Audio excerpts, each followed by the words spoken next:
Welcome to the program. Thanks for holding. You're on the air with Jim Fraser. I'm Hurley in the morning. Go right ahead.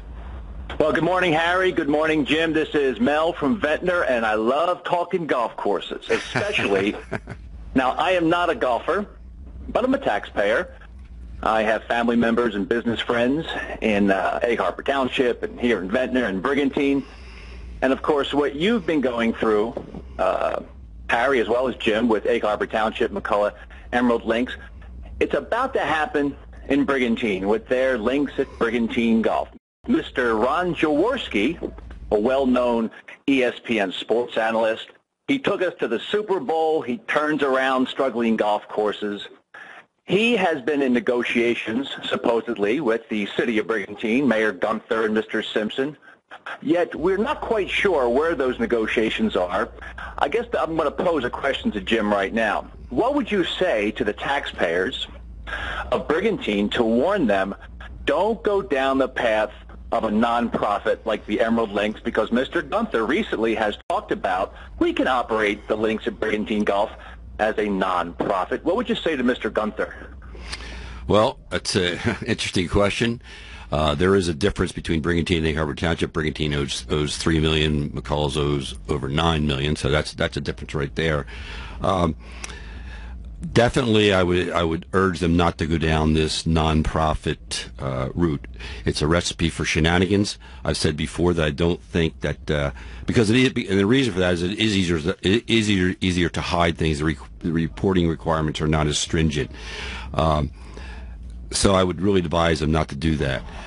However, having said that, I doubt if they did that they would ever make. I doubt whether Mayor Gunther would make himself the president of the golf course and your administrator would become the treasurer. I don't think they would. I don't think Lisa McKay or some of the other people on that Brigantine Council would allow it. And I don't think that Mayor Gunther would do that. I know Mayor Gunther would not do that. He would never do it. So even if they went the route of not-for-profit, there would be, Kevin Bacon, 7 degrees of separation. Mel and Jim, let me slip this in.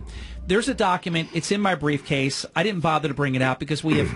It's to me. It is the poster child of everything that is wrong. And Jim, we posted it on social media. It got just a roaring reception because it was so crazy that it was almost funny. But then you remember it's really serious, so you stop laughing. But it's hilarious on top of being serious, and that is the famous document where Peter Miller is 3 different people on the same document. Yeah. He is the requestor on the official township requisition form. He is the administrator approving it on the same requisition form, and he's also the golf. What is his title with the golf, Jim? Again, he's treasurer. The treasurer of the golf course. He's 3 different people on one public taxpayer-funded requisition. Now, anybody out there, even if they're related or they're best friends, this is incestuous, it's sick, and it's wrong at every level. And actually, if there was ever a forensic audit done, it has to raise a flag because there's not the checks and balances that you are required to have. By the way, it's a handwritten document also. Yes, and it's handwritten in Peter Miller's handwriting. And just to go back to shenanigans, in the financial statements, in at least 3 areas, I've seen where they have what they call verbal agreements between the township and the golf corporation, verbal agreements between the golf corporation and the library. What are they talking about? How can you do a verbal agreement, Harry? You chase me down like I'm going to run away to get me to sign my contract with you every year, which is what you should do. How can a township have verbal agreements for hundreds of thousands of dollars? It's astounding. And this is what I'm talking about, Mel. When these are the type of shenanigans that can go on. So I wouldn't advise Brigantine to go down that route. Would you? Are you? Let me jump in, Mel. Are you saying don't go the route of the not-for-profit entity overseeing it to begin with in total? Or if you do, have a complete separation? Which are you saying? Are you saying both? There's 2 issues here. If you're asking me whether I think Jaworski's deal is a good one and that's the route they should go, I don't know because I don't really know all the details of what he's offered. They owe a lot less than McCullough's. They, for whatever reason, they have not been very successful in the last few years with their management company.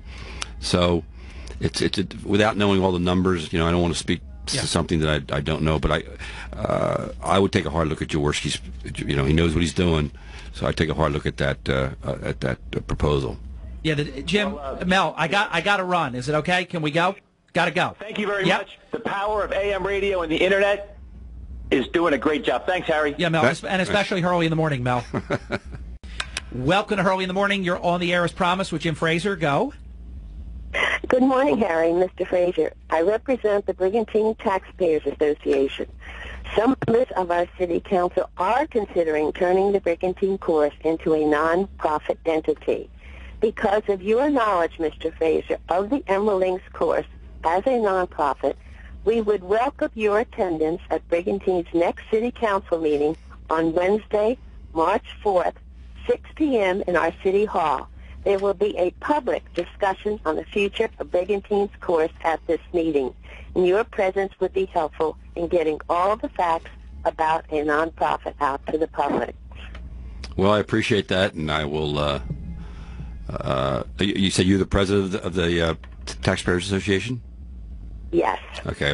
And I've been concerned about this for some time. I heard Mel, so I guess a little bit of this is repetitious, but this is an extremely important matter over here in Brigantine, and most of us are not that familiar with a nonprofit, a course running as a nonprofit. So you have that information. You have the facts and the experience. I'll be happy to do it. Thank you. Thank you very much. If you have any further, or you need any further information, that's March 4th, 6 p.m. at City Hall. And I just wrote it down, too. Harry. Thank you. You're welcome. Thank you. And that's Ann. Have a great day. I know that Ann has had that position over the years. I'm not sure if that's Ann or not because she didn't say so. But, Jim, I just wrote it down in my book. If you want, I'd be happy to take a ride with you that night. Well, it's up to you. It'd be another conspiracy between Fraser and Hurley. Yeah. Yeah, I'll go for free. Well, so will I.